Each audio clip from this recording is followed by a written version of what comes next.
திடீர்னு ஒருத்தரோட வாய் கோணலாகுதா, இல்ல கை கால் தளர்ந்து போகுதா, அப்போ அது பக்கவாதத்தின் ஆரம்ப அறிகுறிகளாக இருக்கலாம்.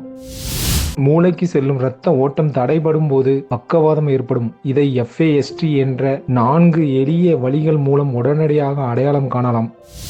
முதலாவது, முகத்தின் ஒரு பக்கம் மட்டும் கீழே தொங்குவது போல இருக்கும். சிரிக்கும் போது முகம் ஒரு பக்கமாக இழுப்பது போல தெரியும். இரண்டாவது, ஒரு கை அல்லது காலை தூக்க முடியாமல் போவது அல்லது மரத்து போன உணர்வு ஏற்படுவது. மூன்றாவது, பேச்சில் தெளிவின்மை, வார்த்தைகளை குழப்பி பேசுதல் அல்லது எளிய வாக்கியங்களை கூட சரியாக சொல்ல முடியாமல் இருப்பது. இந்த 3 அறிகுறிகளில் ஏதேனும் தெரிந்தாலே 1 நிமிடம் கூட தாமதிக்காமல் உடனே மருத்துவமனைக்கு செல்ல வேண்டும்.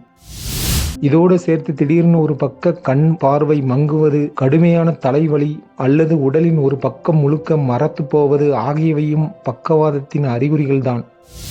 பக்கவாதம் ஏற்பட்ட முதல் 4.5 மணி நேரத்தை கோல்டன் அவர் என்று சொல்வார்கள். இந்த நேரத்துக்குள் சிகிச்சை அளித்தால் முழுமையாக குணமடையும் வாய்ப்பு அதிகம்.